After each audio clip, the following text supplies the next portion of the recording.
Olá, Diogo, canal FI Fácil. E hoje a gente vai fazer o fechamento do iFix de 13 de abril. E hoje tem um fato relevante que está tendo a assembleia do SAAG e do RVBA para decidir sobre a incorporação. Só lembrando a vocês que se estiver assistindo isso pelo Instagram, dá um like, segue o nosso canal e se for no YouTube, se inscreva e ativa o sininho lá para receber todos os vídeos que a gente posta diariamente. Esse é mais um iFix, fechamento do iFix, canal FI. Hoje o iFix fechou em uma leve alta, 0,30%, com 2.527 pontos. Na parte negativa aqui do meu gráfico, eu separei alguns ativos para falar. O ABCP, ele teve uma queda aí de 5%. É uma queda fora do normal, fora dos padrões do iFix aqui que eu tô vendo, porque a maioria dos outros shoppings, VISC, o MOL, HGBS, todos subiram. O HSML também subiu. Então significa que só esse shopping caiu. A gente tem que olhar mais o porquê que essa queda foi tão grande, pode ter algum motivo lá. Uma coisa que tem que ressalvar em relação a VISC, por exemplo, em relação à BCP, que eu normalmente eu nem conto no que eu comento sobre shopping, é que o ABCB é um monoativo. Enquanto o VISC, XPMOL, HSML, ele tem várias participações em vários shoppings no Sudeste, Centro-Oeste, Norte e Nordeste, ele é dono de um ativo só. Então, eu particularmente eu não gosto desse tipo de ativo. Mesmo que o shopping ele é multi-inquilino, que já dá uma amenizada no inquilino sai demais, mas por ele ser monoativo, a região ali, se ela for afetada por algum aspecto, isso realmente trabalha negativamente o shopping. Então, olhando os setores de shoppings, a maioria subiu, inclusive os que mais subiram hoje foram o MOL, por exemplo, o MOL subiu 3%. O VISC subiu 2,08%, os shoppings subiram e esse que é um monoativo de shopping caiu. Né? Bom, além disso, vou falar do SAAG. O SAAG também teve uma queda aí de menos 1,25% e o SAAG vai ser notícia daqui a pouco que ele fala da incorporação dele. Hoje está tendo assembleia para decidir se o SAAG vai ser incorporado pelo RVBA. Eu acho que isso impactou um pouco negativo e, bom, é o que está mostrando aqui na tela e a gente segue o barco. Particularmente, se você tem, existem duas questões. Uma coisa é a incorporação e outra coisa é o ativo em si. Esse é um ativo de agência. A maioria dessas agências tem contrato do SAAG, tem uma renovação grande agora e uma renovação grande de 2021, mas parece que, pelo que eu tenho acompanhado, estão sinalizando que vão renovar. Eu já comentei anteriormente, mas eu não sou tão fã desse setor. Eu já tive posição, mas hoje eu não carrego uma posição tão grande. A incorporação vai ficar no final, tá, galera? O XPMOL foi um que caiu também, mas ele caiu 0,92%. Para mim, ele está dando uma oportunidade ainda. Eu gosto dele. Um outro que caiu bastante não, mas caiu, foi o HFOF. Em comparação com os outros, RBRF11, que é a minha comparação, a RBRF subiu. O HFOF está na faixa de 100, mas eles estão numa faixa muito próxima, assim. Apesar de cada um ter uma carteira de ativos separado, ou seja, se a carteira de ativos do HFOF cai, ele cai junto, mesmo que ele não tenha. Esses dois são os ativos de FOF que eu mais acompanho, que eu mais gosto, eu gosto mais da gestão deles. Existe também o BCFF. Um outro que é ativo de FOF é o HGFF. Nossa, o HGFF tomou uma pancada também. Ele está na faixa dos 90.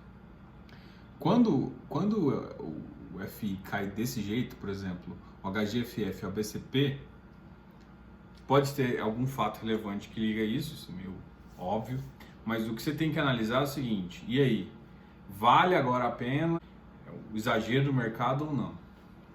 Então esses dois ativos aqui, quando eles caem muito, eu começo a colocar uma lupa para ver se realmente o mercado está exagerando ou não, porque pode gerar uma boa oportunidade de compra. Se quiserem que eu analise esses dois, me fale mais. E dos shoppings, os que estão mais descontados realmente é o mall, desses multiativos, é o mall, XP Mall não, já está 91, é o mall e o HSML. O HSML está numa faixa de 82. Esses dois estão com spread muito alto em relação... Para você ter ideia, no final de 2019, quando o XP Mall bateu 128, 130, o HSML bateu 126, ou seja, o spread dele estava em torno de 4. Então, assim, claro que estava muito otimista o mercado, vamos considerar aí um spread de 6, 7, talvez essa seja uma realidade maior aí. Ah, mas isso, eles têm ativos diferentes, isso não é... Não é base de comparação, mas o HSML foi também um ativo que foi lançado em meados de 2019 e que cresceu mais. Então ele tem essa vantagem. Qual que é um probleminha que eu acho na HSML? Ele ainda não teve tempo de crescer em número de ativos, tanto quanto o VISC ou o XP Mall, por exemplo. Esse eu acho que é um próximo fato que eles devem começar a querer aumentar de portfólio, mas eles ainda estão pequenos, né? Isso atrapalha um pouco se você quer um multiativos mais clássico, né?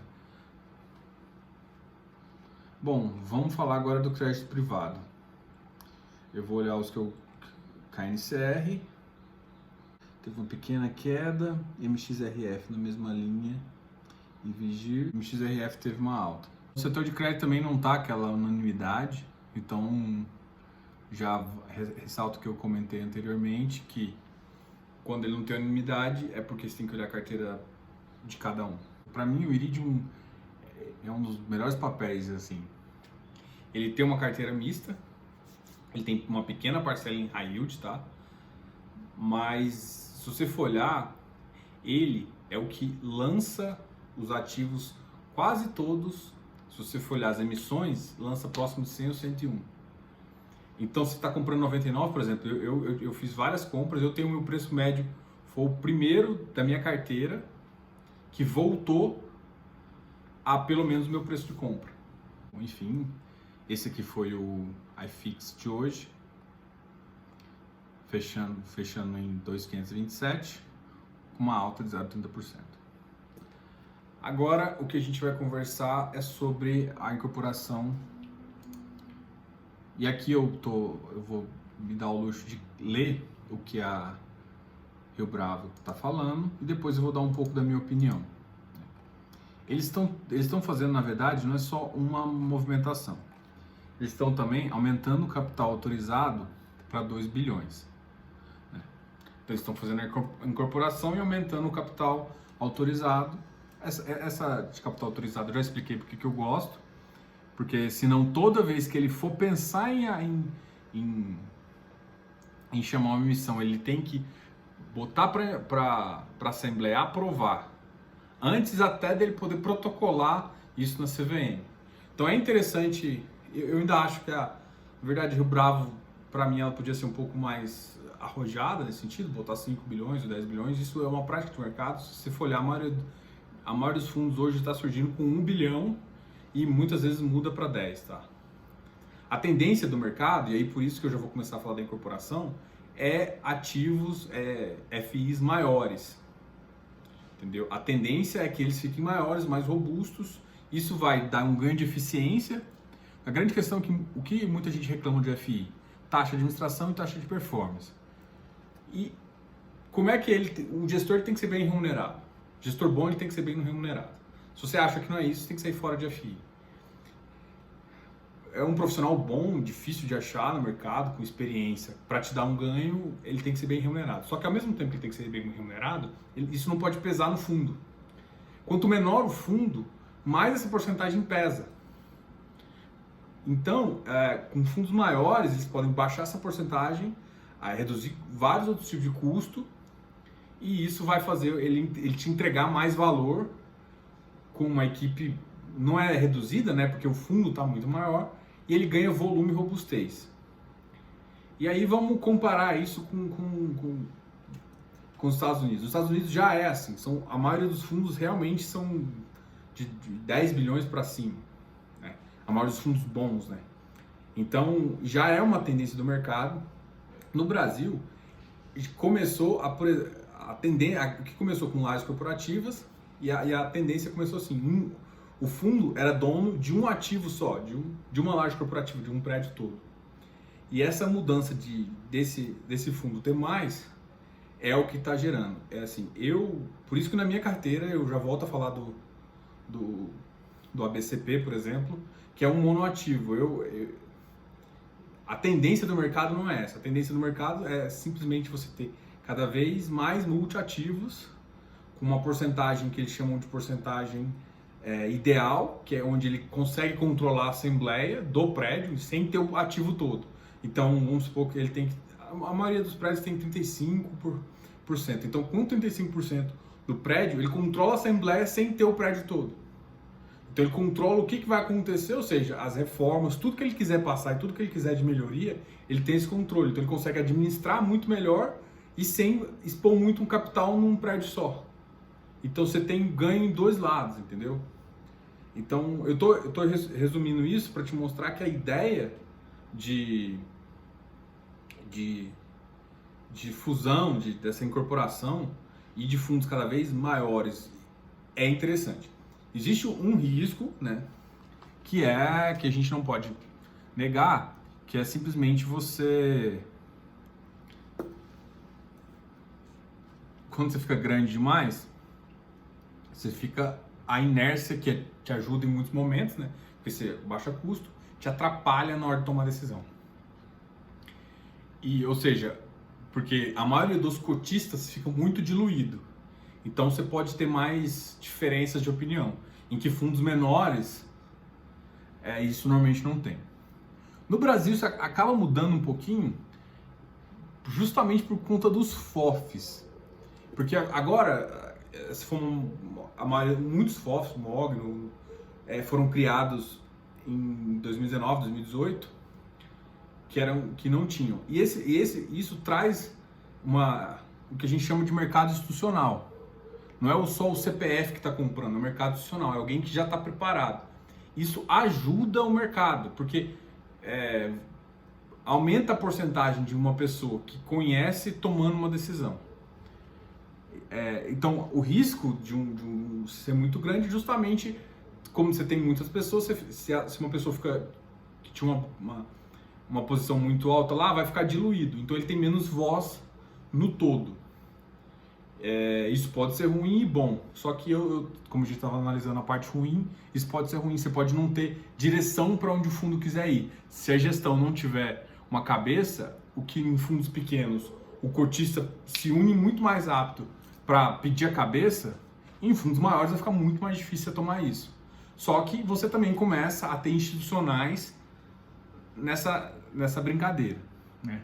Porque para o institucional, um fundo desse é muito mais interessante que um fundo pequeno, monoativo, porque isso aumenta a liquidez, muito mais fácil o ativo de um institucional entrar e sair. Então, assim, a tendência do mercado é justamente isso, é mais institucional, FIs maiores, mais robustos e com taxas menores, principalmente porque quando a Selic está baixando, esse spread do dividend yield vai caindo. Então, e aí começa a taxa de administração ficar relevante no que ele está entregando. Então, com um ativo mais robusto, maior, ele mantém o ganho dele, mantém uma gestão boa e pesa menos no seu bolso. Então, na minha opinião, esse fundo eu não tenho, como eu falei, mas a minha opinião era que sim. Em relação a aumentar também a aprovação de aumento de teto máximo, eu sempre sou a favor. Eu já expliquei porquê, também já comentei aqui. Eu acho que isso resume. Mais tarde hoje, provavelmente vai sair o resultado dessa assembleia e a gente vai ver o que o pessoal decidiu. Independentemente do que está acontecendo, mesmo que eles tenham voltado contra por algum outro motivo, a tendência do mercado é realmente esse ativos. É por isso que os ativos, os monoativos vão acabar sendo incorporados ou vendidos. Essa vai ser vai ter que ser uma gestão eficiente aí das próprias gestoras que têm ativos próximos ali, e muito provavelmente vai ter essa movimentação porque eles conseguem reduzir custos e tudo mais. Bom, esse é o recado. A gente conseguiu aqui falar um pouco do iFix, de como está tudo, e aí depois a gente falou um pouco de como é o futuro do mercado de FI e como a gente vai conseguir melhorar ele também, o que foi decidido. Amanhã eu comento, se já tiver o fato relevante, se não tiver a gente aguarda e faz um comentário. O iFix está mais estável,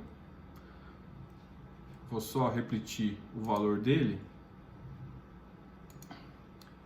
O iFix fechou em 0,30% positivo, 2.527 pontos. Isso reflete bem o mercado. Não acreditem que vai agora só subir. Já estou repetindo isso para todo mundo ter certeza. Vai começar a ter impacto, principalmente nos CNPJs, que vai gerar algum reflexo em crédito. Então, os de crédito são os mais que podem ser mais afetados, tá ok? Então, dá uma olhada nisso quando você for comprar um de crédito. Enfim, obrigado por você ter me assistido hoje. Se você está escutando também, obrigado. O mais importante hoje agora é dar um like, me segue nos canais aí, Spotify, Deezer, YouTube e até mais. Tchau, tchau, pessoal.